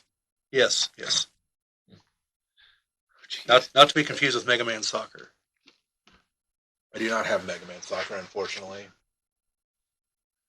I do mean that too. I'd actually like to have. For those of you listening, that is an actual game, and Jim is legitimately lamenting this fact, apparently. Yes, I have. But that is an actual game. I'm not making that up. Yes, just because I like ridiculous games. I'm trying to see if I've got any in here right now that just simply comes out like, yeah, that's ridiculous. That's why I bought that. I mean, besides every single game for the Philips CDI, which is pretty much all ridiculous. Um, but if you do have a Philips CDI, the one game I could recommend that is at least enjoyable to play, not so much for the gameplay, but for the story, is Burn Cycle. Just pretty much the Matrix, but before the Matrix. Makes me wonder if the Wachowskis played that before. Probably. Because it's kind of a mix between that and Johnny Mnemonic. Well, see, then they just got those parts from talking to Keanu Reeves. Yes, because it's like you could load data onto your brain, and Burn Cycle is a virus. It gets loaded onto the guy's brain. Well, you see that in what's the movie with Matt Damon from about 10 years ago?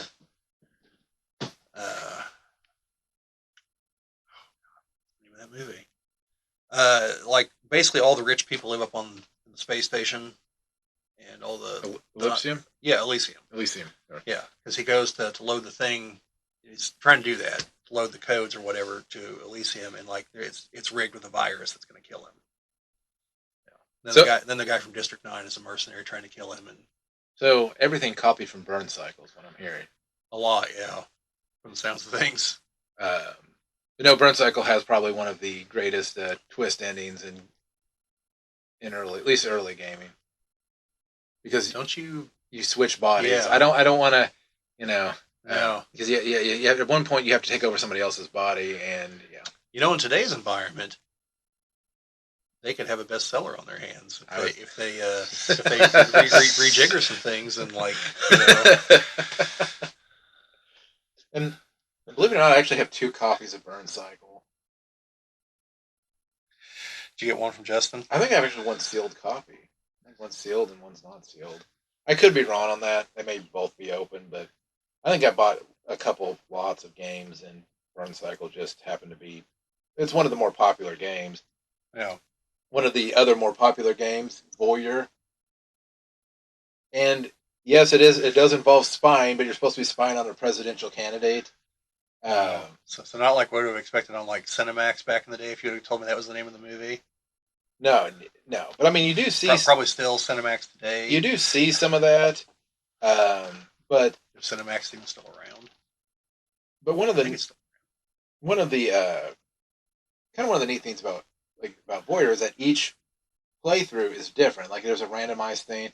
So like one time you may uncover a murder conspiracy, the other time you may uncover a affair conspiracy, like an affair or thing going on, and you get dirt on the presidential candidate. Sometimes you can save somebody's life, but like say somebody's like, oh, I'm going to kill this person. You can like send them the tape, and they'll be like, hey, thanks, Or if you send it to the wrong person, they'll just come over to the hotel and you're spying across the road and kill you. So interesting game. Yeah. Again, if I ever get the recording set up, sometime we'll just have to sit down and play like Zelda: The Wand of Gamelon, so we can just talk about the wonderful cutscenes. Or Hotel Mario, same wonderful cutscenes. Hotel Mario. Yes, that's the one where it's the they're gonna go supposed to be going to over to meet Peach for dinner, and she's making spaghetti. Oh, she makes lots of spaghetti.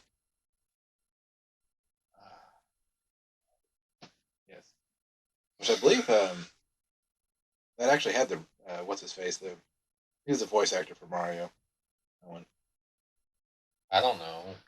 Wait, The main. I know you don't. I know you don't mean from the current movie, right? No, like gosh, no. Yeah. I was gonna say, is that like Chris Pratt's early work or something? I don't know about. No. no. Yeah, like Charles Martinet. Yes.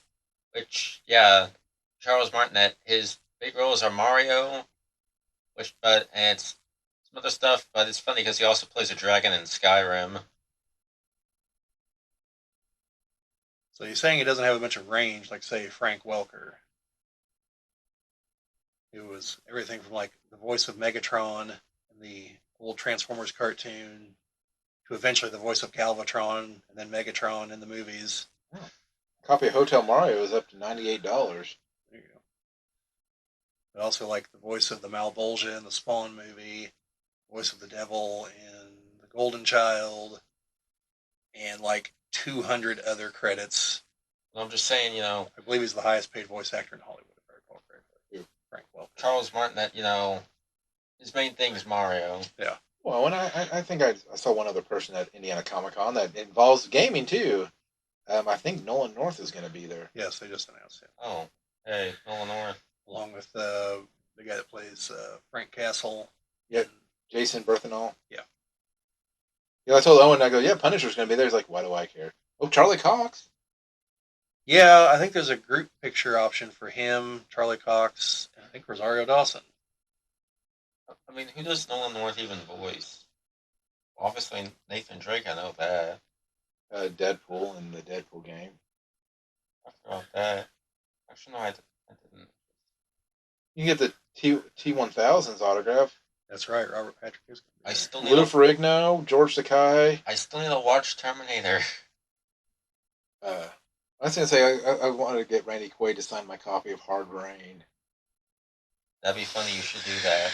I'm going to get George Takei to sign my picture of me and William Shatner. Okay, not that, but...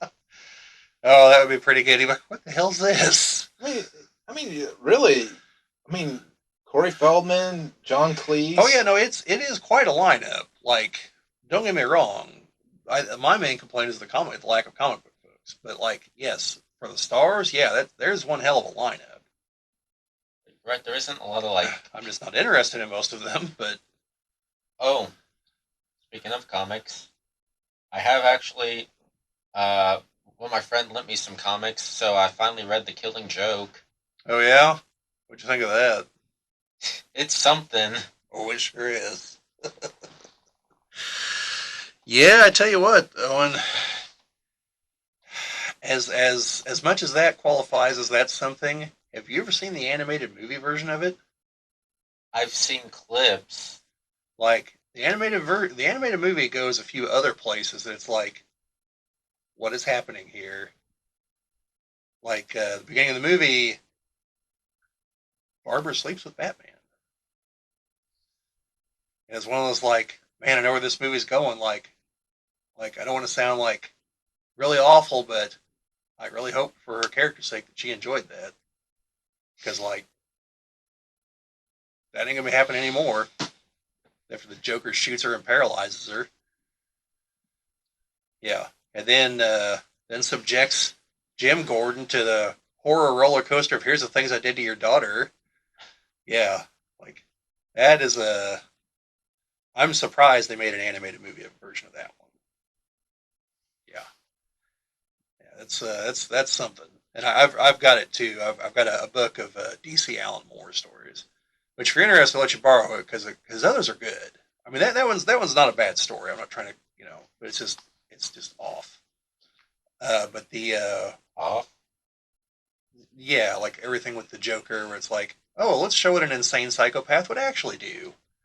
And it's like, dude, this is a comic book. Like, we can dial it back just a little bit. I mean, it was good, but you're right. Everything just felt like a little weird. Like how it's not like everyone acts a little different than they usually do. Yeah. Like Batman, And that was the moment that Batman should have killed the Joker.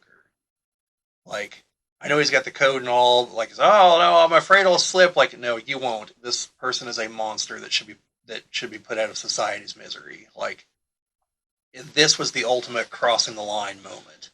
Like, no, you should have like thrown him off a damn rooftop, and then gone and beat him to death if he was still alive. Like, I'm advocating violence against a comic character, to be clear, if someone just randomly tuned in at that moment. But yeah.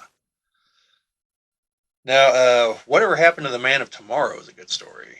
It's supposed to be like the final pre-crisis Superman story before everything gets reset, like the final Golden Age story, basically. And it's pretty good. And of course, Watchmen's spectacular, but that's not in there. V for Vendetta also spectacular.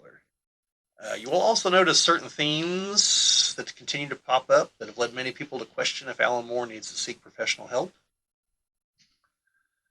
A number of characters are evil and do awful things to women in those stories. Like the comedian in the Watchmen book. And, if it happens once, if it happens twice, it's a coincidence. If it happens 3 or more times, it's anime action. That's the quote I've seen on that. What? It's what? Anime action. As far as like if it's an accident or a coincidence. But yeah, and then I guess you also have that the other way with the Invisible Man and Mr. Hyde in the Jim. What book am I thinking of here? They made a movie on it. Alan Moore. League of Extraordinary. The League of Extraordinary Gentlemen. Mr. Hyde, Invisible Man. Yes. Yeah. So it's not limited to women. It's just it mostly happens to women in his books. And it's like, I get it, like that happens, but like, cannibalism happens too. Like, we're going to start depicting that in comics now. Like, comics don't have to be accurate. Like, which is a whole pet peeve I've got that I really need to do a video on. That like certain real world things they just completely break down when you try to do them in superhero comics.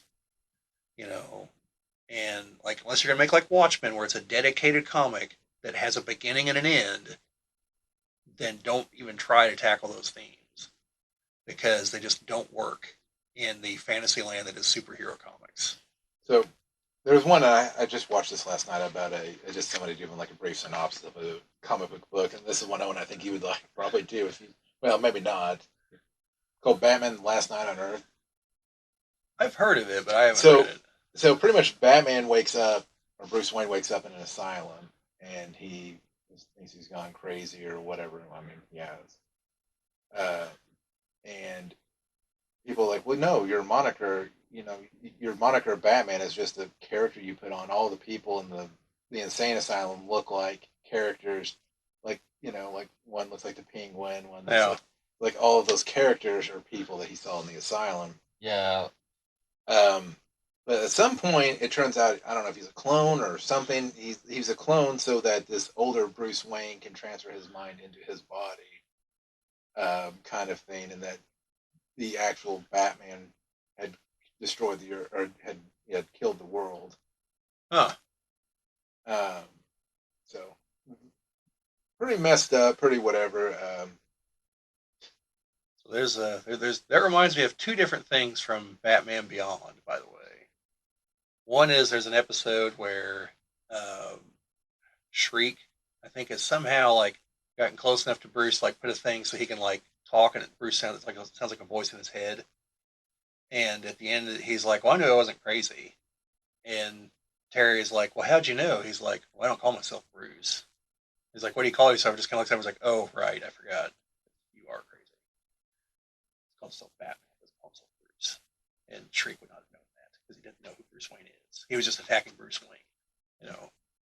And the other involves the whole body jumping thing. There's an episode where Talia comes to Bruce and is like, hey, so, we were together and Ra's al Ghul's dead and I've got the Lazarus pits and you're an old man, like, you want to become young again? And, and so he does. And then after the fact, comes to find out that Ra's al Ghul put his mind into Talia's body. So Bruce basically slept with Ra's al Ghul in Talia's body. And at the end of the episode, Terry's like, so you want to talk about it? And he's like, no, I don't. I mean, Batman Beyond's pretty messed up. Batman Beyond is very messed up at certain points. My single favorite part of that, though, is whenever Terry finally confronts the Blight for the last time. He had killed Terry's dad. And the Blight's like, why are you pursuing me so much? Like, why won't you just leave me alone? He's like, who are you? He's like, you killed my dad. And he's like, do you have any idea how little that narrows it down? No, and it's like, wow. That's villain material right there. That sounds like M. Bison. Oh, speaking of which, you know what I saw at Walmart the other day? Like a Steelbook 4K Ultra edition of the Street Fighter movie. And it's just like, wow, this is way better treatment this movie ever deserved. Like an art cover and everything. I was like, wow. I should consider buying this just because of how ludicrous it is this movie got this treatment. See, now what they should have done, Blight should be like, that may have been the most important day in your life, but for me, it was a Tuesday. Yeah. Yeah, that's got to be one of the greatest lines in, like, cinema history. What could have been quick change the channel. Yeah. And, wait, you got paid? Poor Zangief. Yeah. That movie was golden in all the wrong ways, but it's great. You should all watch it, folks. Zangief didn't even get respect in the games because, like, after he wins the Street Fighter tournament, like him and Gorbachev do the the Russian dance. Wow, that's a name I haven't heard in a long time. A long time. Him and his wine stain on his forehead. Yes. That's where Ronald Reagan headbutted him to end the Cold War before single-handedly tearing down the Berlin Wall, brick by brick. For those of you too young to know, that's not what happened, just to be clear. As awesome as it would have been, that it's not what happened. So, as far as other gaming stuff, I think we've... Oh, no, there actually is some other gaming news. Okay. I don't have it on the notes, don't worry about that. There's apparently going to be some Dungeons & Dragons HeroClix figures. What? Yeah, you didn't see the thing I sent? Yeah, like that from the Gamma Trade Show in one of the slides. There was a Beholder HeroClix figure. That'd be interesting to pick up. They're going to be, it sounds like, if I read like the summation of the after report, I think they're only going to be the Iconics, so it's going to be like, you know exactly what you're getting. Like they've got like the one of the two Spider-Man, pointing at each other, and like Doomsday killing Superman and Bane breaking his back, and Wolverine on the couch staring longingly at the picture. Like all those things all have HeroClix figures now. And so these I think are going to be the Iconics like that. And I think there's only going to be 3 or 4 of them. They're all going to be monsters. So they're probably going to still be in scale with the D&D miniatures. Because if they were characters, they wouldn't be.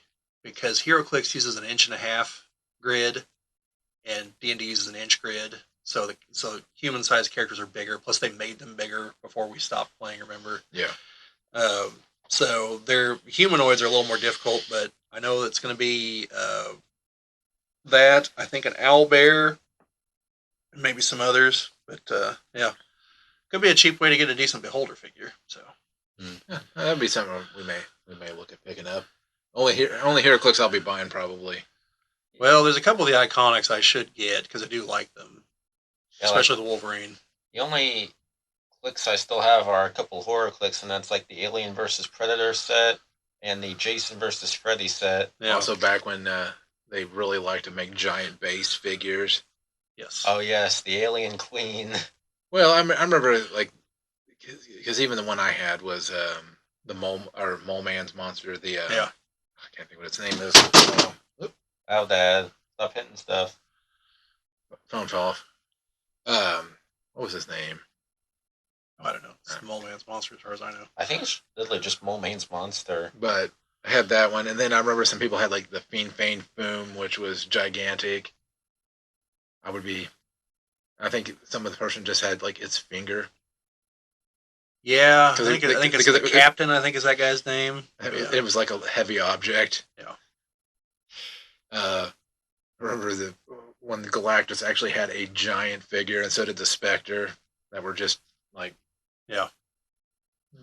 I mean, just wildly out of scale. I mean, not well in scale, but to the figures. But I mean, they would never produce anything like that probably today.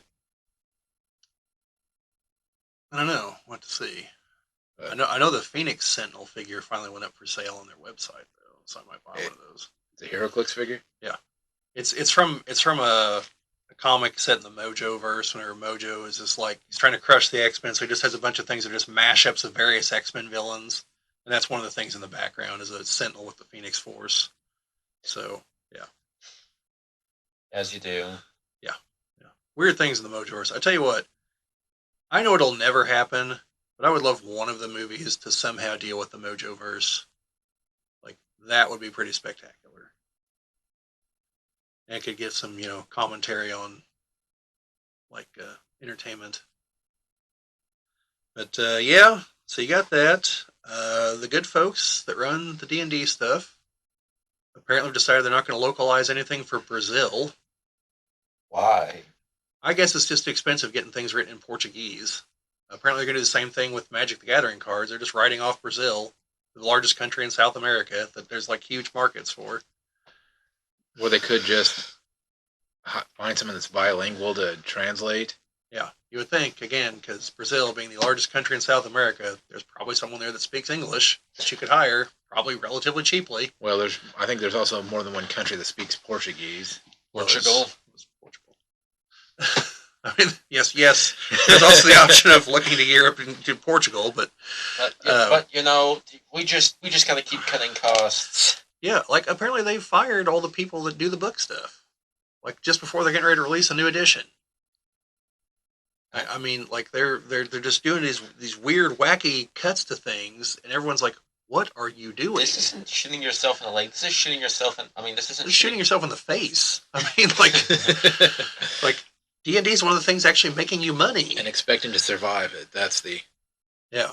I mean, if they're trying to end their life, sure. Fire all the staff that deal with the books. Fire a lot of staff that dealt with the video games.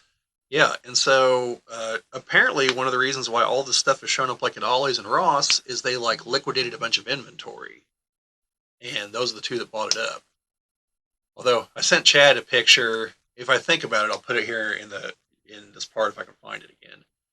Yeah, the caption was "Finally the Promised Land." It was a Ross and an Ollie's right next to each other in a strip mall. It was just like, for action figures, yes, this is the place. If Shang-Chi's your favorite movie, Ollie's is the place to go. Or Eternals. Or Black Panther 2. Or Black Panther 2. Or the wave that's half comic, half movie for Doctor Strange 2. And then like just rando other figures that you'll find there. Or if the G.I. Joe Snake Eyes movie was your favorite, lots of those figures there too. Or Lady J. Just Lady J. No one else from that wave or anything. And there are some okay figures there. Like Star Wars, you got like Grand Moff Tarkin, Dengar. Yeah, I mean, you got Dengar. There's one near here that has Dr. Evazan and Ponda Baba. Dr. Evazan's easy to find. Ponda Baba, there's like one there. Amid like 4 rows of Dr. Evazan. You got to dig, but he's there. No one else seems to have seen him yet. I might pick him up next time I go there. Do it for me. Then the Emperor, his figure is decent. I don't know why he didn't sell. Tarkin. I think there's 2 versions of Leia. I think there's I think they're both Endor. It's her like in the commando outfit, then her in like Ewok princess outfit. And 3PO. But then you also have like Vice Admiral Holdo. And, lots of Holdo. And that one person that... She's a holdover. And the one... Rose Tico. I haven't actually seen a Rose Tico figure there. But the one from Rise of Skywalker, the, I guess, bounty hunter, somebody that was like... That Poe knew that we all know who plays her, but we never Yeah. see her face. Bobina Fett. Something like that. Like, 1 minute of characterization, and we gotta move on. Yeah. And and Lando, usually Lando is the skiff guard, but occasionally General Lando, once he stopped wearing Han's clothes. Like, Well, technically, I think Han was wearing his clothes. Well, that's a possibility. Like, Solo has thrown this into confusion now. it's not just Lando. Like, I've seen, like, going to Walmart, like, the past few times I went there, in the Black Series section, it's just been General Lando. Yeah, General Lando. The Washington Walmart still has Aura Singh floating around, not on clearance. That's weird. Even though they finally clearanced the G.I. Joe figures, so we can finally get rid of Gung Ho, the Baroness, and Lady J. To hopefully be replaced by not them. Like, I'm never going to see the Crimson Guards there. That's just not ever going to happen, apparently. So, hopefully at least the next Walmart figures like Rakondo will finally show up. Although I'm not going to buy it. I already have his Tiger Force version. But now the Snow Serpents, on the other hand, and the Eels, those will be purchases. Because the current version of the Snow Serpent's like a deluxe figure, and the Eel is an Amazon exclusive that sold out in like 5 nanoseconds. Oh man, G.I. Joe fans. Yeah. And then the people go on the G.I. Joe Classified Reddit like, hey, look at the eels I got. And they got like 10 of them. And everyone's like, fucking bastard. Like, this is why none of us can buy them. If you're a scalper, don't oust yourself. And I'm sitting there like, well, I mean, I understand, but they're not the problem. Like, all you had to do is look at the Cobra Troopers, the Vipers, everything else. They all sell in these quantities. Like, the problem is Hasbro didn't make enough or Amazon didn't buy enough. The problem is not the people that buy 10. The problem is the people that only make 10. You know, that's my opinion on the matter. Gosh, I thought I had drama when I was trying to buy a litter box off of Amazon, because there's this type of litter box that I use for the cats, and it's always out of stock. But I was looking one day, I was just like, oh, I need to order the liner, so I usually go to the product and then go to, find if you order this, you can order these. Yeah. And the litter box had one available, and I'm like, I bought another one. And if it ever came up again, I'd probably buy another one. I had that problem trying to buy Terraforming Mars, the board game. For like 2 years, it was impossible to get a copy of it. Like, they'd show up in like spurts here and there, and it's in stock now. But it was like in the top 5 on Board Game Geek for their games forever. It's probably still in the top 10. I mean, it's an excellent game, but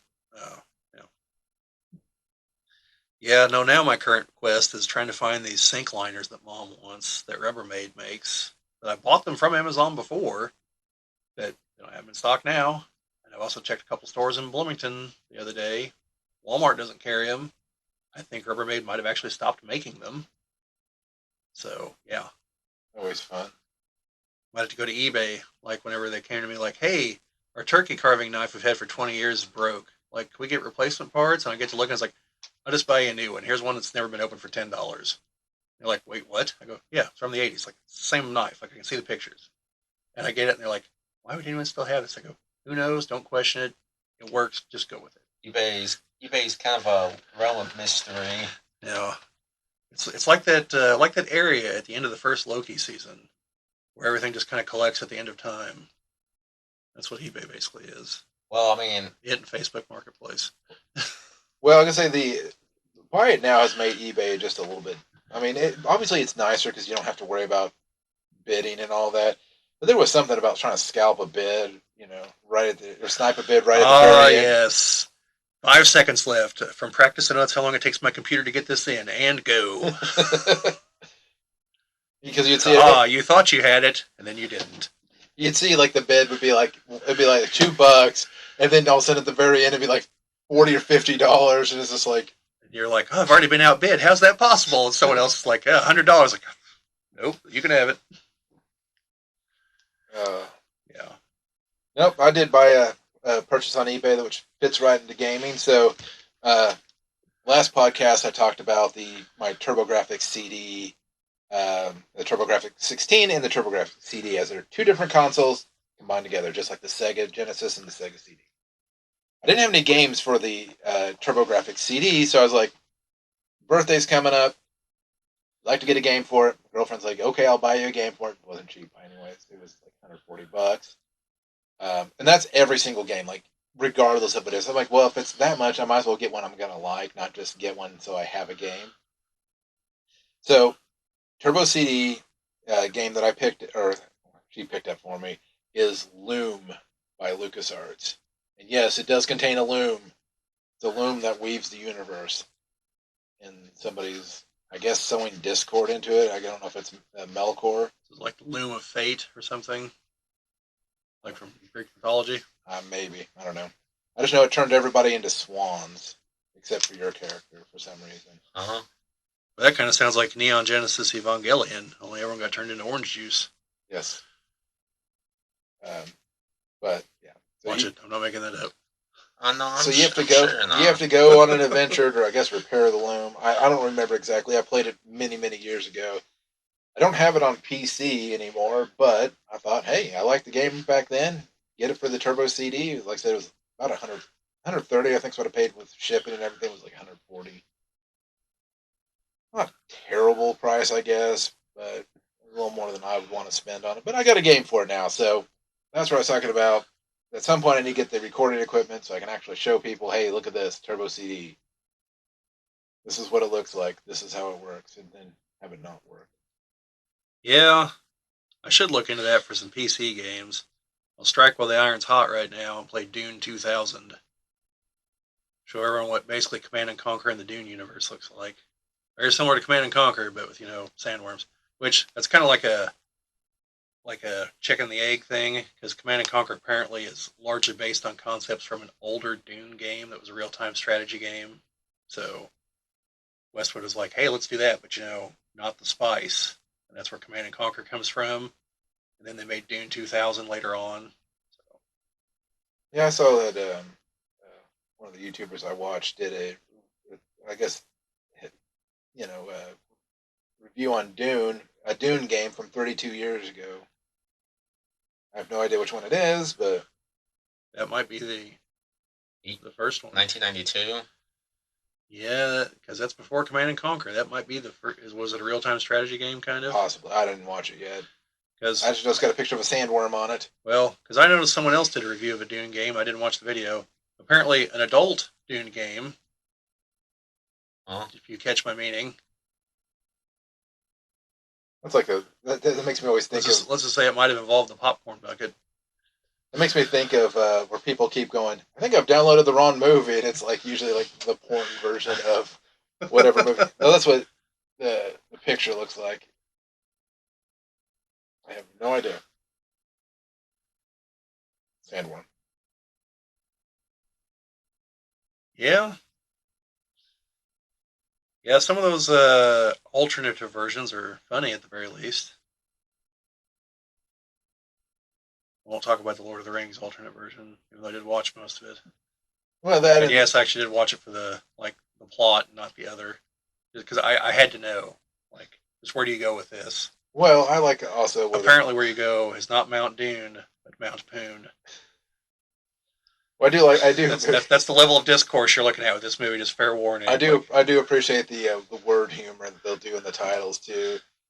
For like Saving Private Ryan, you got Saving Ryan's Privates. Yes, well, this was Lord of the G String, if I recall correctly. Yeah. Yeah, probably the less said about that, the better. But I don't know. I don't mark these as family friendly, but I don't mark them as exclusively adult either. So I don't know. I do approve of funny titles and like. Oh yeah, yeah. I go for it. They are technically parodies, so Well, I guess that's all that we have for this, and we'll see what else we can get filmed out here after this. But, anyways, this will conclude our meeting of the Geek Cabal, and we do appreciate you if you somehow made it in all the way to the end here. Thanks. We appreciate that. The two, I know I have at least one person that puts us on and works while we're talking, so appreciate you listening in.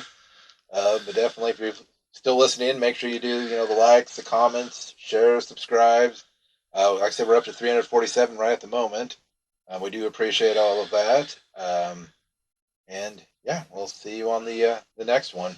See you folks later. Yeah. See ya.